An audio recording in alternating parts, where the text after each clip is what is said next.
अचो उमरकोट जे ठग सैयद सरदार शाह जा ॼट जेके मुरीदो तव्हांखे अचो सम्झायां किबलो छा हूंदो आहे।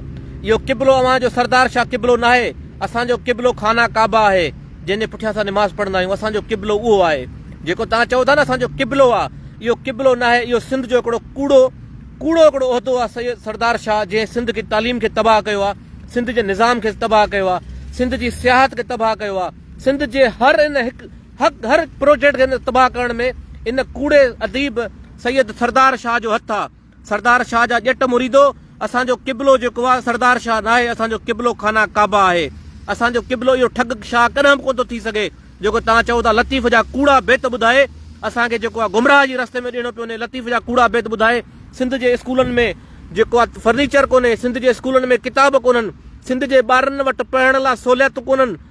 सो इहो जेको कूड़ो शाह जेको पंहिंजी शाइरी थो ॿुधाए ठगी वारी, सो हिनखे आऊं ॿुधायां त कूड़ ठगी में असां लाइ सिंध वतन आहे, कूड़ ठगी में असां लाइ सिंध वतन आहे। असांजे खीसे में पातल असां लाइ ॼण चेक बुक आहे। असां सिर्फ़ु वापारी आहियूं, नाणो ॾिसी पंहिंजो माग इज़तूं खपायूं। अहिड़ा ई कूड़ा मकार धोखेबाज़ आहियूं, पोइ बि ठगी में असां लाइ सिंध वतन आहे। सो इहा शाइरी सरदार शाह सिंध जे कूड़े इन अदीब जंहिं हमेशह शाह लतीफ़ जा बेत ॿुधाए सिंधियुनि माण्हुनि खे ॼट सम्झी हिननि रुगो बेत ॿुधाए गुमराह कयो आहे। इन्हनि सिंध जे माण्हुनि खे कुझु बि कोन ॾिनो आहे, न को रोज़गार, न का सुठी सहूलियत। साईं सरदार शाह तुंहिंजो उमरकोट ॾिस, अॼु तुंहिंजो हल्को ॾिस, तुंहिंजे हल्के में घणा स्कूल बंदि पिया आहिनि, तुंहिंजे हल्के में केतिरो तालीमी निज़ाम तबाह लॻो पियो आहे, तुंहिंजे हल्के में पीअण जो पाणी कोन्हे। उमरकोट जा तुंहिंजा मारूअड़ा लतीफ़ जा बेत ॿुधाइण वारा साईं सरदार शाह, उन्हनि वटि पीअण जो पाणी कोन्हे। सो तव्हां हमेशह सिंध जे अवाम खे हिकिड़ो ग़लति रस्तो ॾेई तव्हां पंहिंजा वाठा मुंहिंजे लाइ लाहियो पिया त भाई हिननि खे जवाबु ॾियो। सो तव्हांखे जवाबु इहो ॾींदुसि, जंहिं किले ते तव्हां 4 अरब रुपया ख़र्च कया आहिनि उमरकोट जो तारीख़ी किलो, इनशाअल्लाह इहो तारीख़ी किलो तव्हांखे लोड़े वेंदो ऐं सिंध जो अवाम तव्हांखे रद्द कंदो। तव्हां उमरकोट जे किले ते जेको 4 अरब रुपया ख़र्च कया आहिनि, 4 अरब, इन जो हिसाबु ॾियो पहिरियों असांखे सिंध वासियुनि खे। लतीफ़ साईं जा बेत ॿुधाइण वारा साईं सरदार शाह, पहिरियों असांखे हिसाबु ॾे जेके तव्हां 4 अरब रुगो किले ते ख़र्च कया आहिनि। पोइ हाणे थोरो लहूं था किले खां थोरो हेठि था लहूं, जिथे ॿाहिरें पासे सरकारी ज़मीन तव्हां खणाए पंहिंजी बैंक ठाही आहे, किराए ते ॾिनी आहे, उनजो बि सिंध वासियुनि खे हिसाबु ॾियो। पोइ हिन किले खां हेठि लही उमरकोट जूं गलियूं तव्हांजो हल्को अचूं था, जे तव्हांजे हल्के में तव्हांजे मुरीदनि वटि सहूलियतूं कोन्हनि, उन्हनि वटि स्कूल में वेहण लाइ फर्नीचर कोन्हे, उनजो हिसाबु ॾियो। सो साईं सरदार शाह लतीफ़ जूं शाइरियूं न ॿुधायो, सिंध जे अवाम खे हक़ीक़ी कम करे ॾियो। अवां सिर्फ़ु ॼटनि शाहनि अवाम खे गुमराह करे अहिड़ा कूड़ा बेत ॿुधाए अवाम खे पंहिंजे रस्ते तां हटाए तव्हां पंहिंजी करप्शन कई आहे। अॼु समूरो सिंध अवां सियासी सैयदनि जे करे तबाह लॻो पियो आहे। सिंध खे तबाह करण में जेको आहे उहो सैयदनि जो किरदारु आहे, उहो सियासी सैयद। इन हवाले सां हक़ीक़त ॻाल्हि क्लियर ॻाल्हि आहे त साईं GM सईद बि सही चई हो त इन्हनि शाहनि में का करामत कोन्हे। साईं सरदार शाह तव्हां में कहिड़ी करामत आहे, मूंखे ॿुधायो त भला सिंध जो अवाम तव्हां मां फैज़ हासिल करे, तव्हां वटि कहिड़ी करामतूं आहिनि? तव्हांखे एतिरो वॾो उहिदो ॾिनो वियो आहे, सिंध जी तालीम जो कलमदान ॾिनो वियो आहे, तव्हां वटि कहिड़ी करामत आहे? ॿुधायो त सिंध जा माण्हू उमरकोट रुख कनि, तव्हांजो बेत कनि, तव्हां वटि अची फैज़याब थियनि। सो इन हवाले सां तव्हां जेके पंहिंजा वाठा लाहियो पिया, उन्हनि वाठनि खे बि चवंदुसि त तव्हां जेको आहे पंहिंजे सरदार शाह जे चवण ते भोंकण छॾे ॾियो। हाणे उहो वक़्तु हली वियो, तव्हां उते जेको ॻाल्हाईंदो त उन्हनि ते माण्हुनि ते कूड़ियूं फायरियूं करे उन्हनि खे दाबा ॾेई चुप कराए छॾंदा आहियो। तव्हां हाणे खोखला थी विया हो, तव्हांखे सॼो सिंध जो अवाम सुञाणे चुको आहे। तव्हां कुझु बि न आहियो, हींअर सिर्फ़ु तव्हांजी बदमाशी इक़्तिदार में हूंदी आहे। जॾहिं इक़्तिदार जे नशे में हूंदा आहियो त तव्हां 10-20 प्रोटोकॉल जी गाॾियुनि में हूंदा आहियो। सो तव्हांजी पहुच जेका आहे उहा सिर्फ़ु SHO थाणे ताईं हूंदी आहे त बाबा FIR दाख़िल कर, फलाणो माण्हू असांजो वोटर खे तंग पियो करे। असल में तव्हांजे वोटर खे तंग कोन कंदो आहे, उहो तव्हांजी असलियत तव्हां जे ख़िलाफ़ हूंदो आहे, तव्हांजे लाशऊरी जेका तव्हां अवाम खे जेको गुमराह था कयो उनजे ख़िलाफ़ हूंदो आहे। पर तव्हां सैयदनि, सिंध जे सियासी सैयदनि, तव्हां हमेशह सिंध जी माण्हुनि खे जहालत ॾे धिकियो आहे ऐं सिंध जे माण्हुनि खे जेको आहे तव्हां तबाही जेको तबाह सिंध जो माण्हू आहे उहो तव्हांजे करे आहे। सियासी ठग सैयदनि जे करे, उहे कहिड़ा सियासी ठग सैयद जेके तव्हां जहिड़ा इक़्तिदारनि में वेठा आहिनि, जेके सिंध जी तालीम जा वसाइल लुटे विया। सिंध जा सरदार शाह साहिब केतिरा स्कूल बंदि आहिनि? अचो मुनाज़रो कयो, तव्हां सां मुनाज़रो करण लाइ तयारु आहियां। ॿुधायो सिंध जा घणा स्कूल बंदि आहिनि? सिंध जे कहिड़नि स्कूलनि में फर्नीचर, केतिरनि में फर्नीचर कोन्हे? ॿारनि वटि पढ़ण लाइ किताब कोन्हनि, उहे किताबनि जा फंड अरबे रुपया केरु खाई वियो? सरदार शाह साहिब।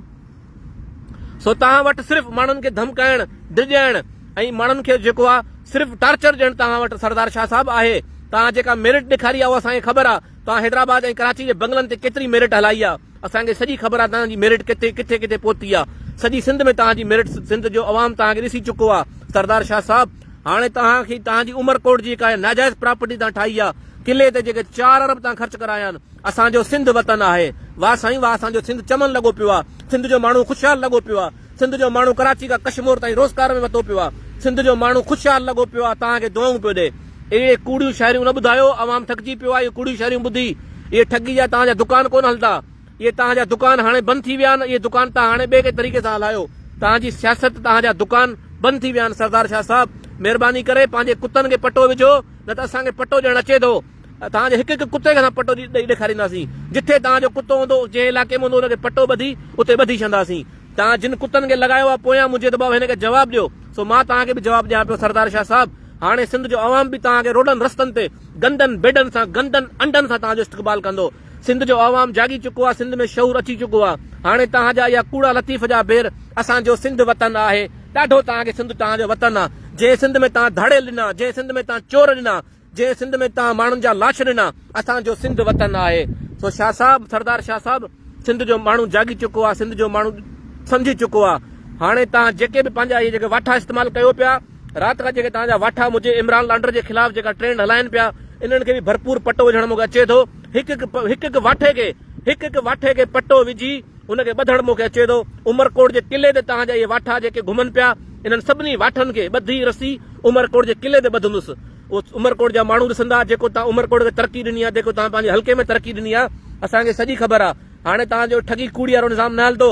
सिंध जे माण्हुनि खे तव्हां शाह लतीफ़ साईं जा बेत ॿुधाए, कलंदर लाल शहबाज जा कोल ॿुधाए तव्हां ॿुधायो था। तव्हां छा कयो आहे सिंध लाइ?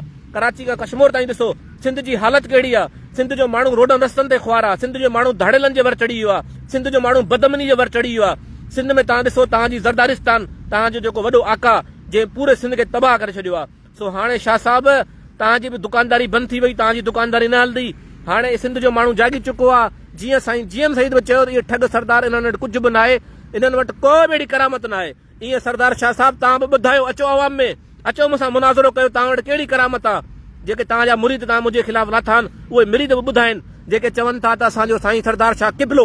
अड़े बाबा, किबलो तव्हांखे ख़बर आहे, ॼट मुरीदो किबलो छा हूंदो आहे? किबलो काबो आहे, जंहिंजे पुठियां असां निमाज़ पढ़ंदो आहे, असांजो उहो ई किबलो आहे। अहिड़ो सरदार शाह असांजो किबलो न आहे। इहो हिकिड़ो ॼट आहे जंहिं सिंध जे अवाम खे तबाह कयो आहे, सिंध जे तालीमी निज़ाम खे तबाह कयो आहे, सिंध जे हर हिकु तालीम जे शोबे खे तबाह करण में साईं सरदार शाह जो पूरो हक़ आहे। सो सिंध जो माण्हू सरदार शाह तोखां गलियुनि रोडनि रस्तनि ते इंशाअल्लाह हिसाब किताब वठंदो। ऐं ॼट जेके मुरीद आहिनि साईं जा, सरदार शाह जा, उन्हनि खे ॿुधाइणु चाहियां थो त तव्हांखे पटो ॿधणु असांखे अचे थो। इंशाअल्लाह तव्हां थोरो तरसजो, तव्हांजी हर हिकु शइ मोड़ अचे पई, तव्हांखे पटो ॿधी उमरकोट जे किले ते ॿधण जो कमु मुंहिंजी ज़िमेदारी लॻी वियो आहे ऐं तव्हांखे करे ॾेखारींदुसि।